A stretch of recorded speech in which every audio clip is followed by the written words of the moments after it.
భూదాన్ భూముల సంరక్షణకు ఆంధ్రప్రదేశ్ సర్వోదయ మండల్ నడుం కట్టిందని ఏపీ సర్వోదయ మండల్ చైర్మన్ నీలం రాంబాబు నాయుడు స్పష్టం చేశారు. విశాఖ విజేఎఫ్ లో ఏర్పాటు చేసిన మీడియా సమావేశంలో ఆయన మాట్లాడుతూ దేశంలో ఆర్థిక అసమానతలను రూపు మాపడంలో భాగంగా భూమి లేని నిరుపేదలకు భూమిని, నివాసాలు లేని నిర్వాసితులకు నివాస ఆవాసాలను అందించాలన్న మహాసంకల్పంతో ఆచార్య వినోబా భావే చేపట్టిన భూదాన్ ఉద్యమానికి కొంతమంది తూట్లు పొడుస్తున్నారని, అందుకు నిదర్శనం విశాఖపట్నం జిల్లాలోని ఆనందపురం మండలం పరదేశిపాలెం సర్వే నెంబర్ 132లోని 56 ఎకరాల విస్తీర్ణం కలిగిన భూదాన్ భూమిని ఆక్రమించుకోవడానికి కొంతమంది దళారులు, రియల్ ఎస్టేట్ వ్యాపారులు ప్రయత్నిస్తున్నారన్నారు. కొంతమంది రాజకీయ నాయకుల అండతో బడాబాబులు నకిలీ పత్రాలు సృష్టించి ఈ భూమిని తమ సొంత భూమిగా మార్చుకోవాలని విశ్వ ప్రయత్నాలు చేస్తుండగా మరికొంతమంది దళారులు ఆంధ్రప్రదేశ్ భూదాన్ యజ్ఞ బోర్డు పేరుతో నకిలీ ప్రొసీడింగ్స్ తయారు చేసి వాటి ద్వారా ఇళ్ల స్థలాలుగా అమ్ముకుంటున్నారన్నారు.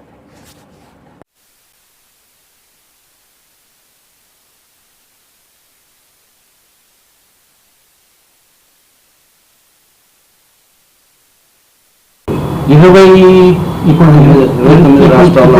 29 అప్పుడు 28 రాష్ట్రాల్లో కూడా భూదానం భూములు ఉన్నాయి. అయితే మన దగ్గర జరిగింది ఏంటంటే భూదాన యజ్ఞ బోర్డు అని గాంధీ భవన్లో బోర్డు ఆఫీస్ పెట్టడం జరిగింది. దానికి సివిచార్ని సెకండ్ చైర్మన్. అయితే ఈయన ఏం చేశాడంటే మీటింగ్ ఎక్కడ జరిగిందంటే సాతంబ్రై, శంషాబాద్ దగ్గర సాతంబ్రైలో జరిగింది. అక్కడ నుంచి వినోబా గారు ఏం చేశారంటే పోచంపల్లి, భూదానం పోచంపల్లి, నల్గొండ జిల్లా భూదానం పోచంపల్లిలో రావడం జరిగింది.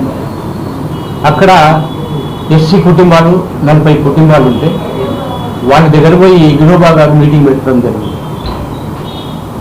ఎందుకు ఈ సస్తుడు ఎందుకు, వాళ్ళకి సంతుడు ఎందుకు అంటే భూస్వాములకు పేదవాళ్లకు పెద్ద పోరాటం. దానికి కమ్యూనిస్టులు వాళ్ళు వెంట ఉండి ప్రతి పేదవాడికి భూములు కావాలని వాళ్ళు సహకారం చేయడం జరిగింది.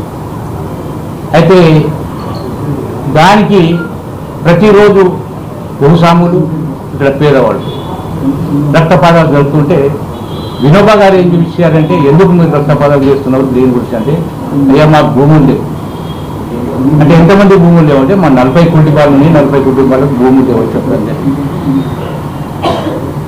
అయితే ఆయన ఏం చేశారంటే మీకు భూములు ఇస్తే సరిపోతుంది అంటే సరిపోతుంది చెప్పారు. అయితే నేను నెహ్రూ గారితో మాట్లాడి నేను మీకు అందరికీ భూములు ఇచ్చేటట్టు చూస్తానని వినోబా గారు చెప్పడం జరిగింది. నేను నెహ్రూ గారి దగ్గర పోయేటప్పుడు మాకు భూములు పంచేటప్పుడు అదంతా కుదరదు, కానీ మా ఇక్కడ ఒక దొర ఉన్నాడు, ఆ దొరతో నేను అడిగితే మాత్రం భూమి కంపల్సరీ ఇస్తారని చెప్పడం జరిగింది. ఆయన పేరు వేదలే రామచంద్ర రెడ్డి.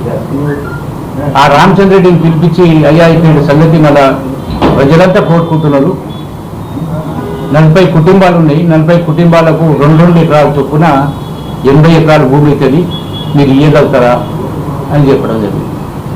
అంటే ఆయన ఏమనంటే సరే నేను నేను ఇస్తానని చెప్పి అప్పటికప్పుడే దానపత్రం తీసుకొచ్చి భూమి రాయడం జరిగింది.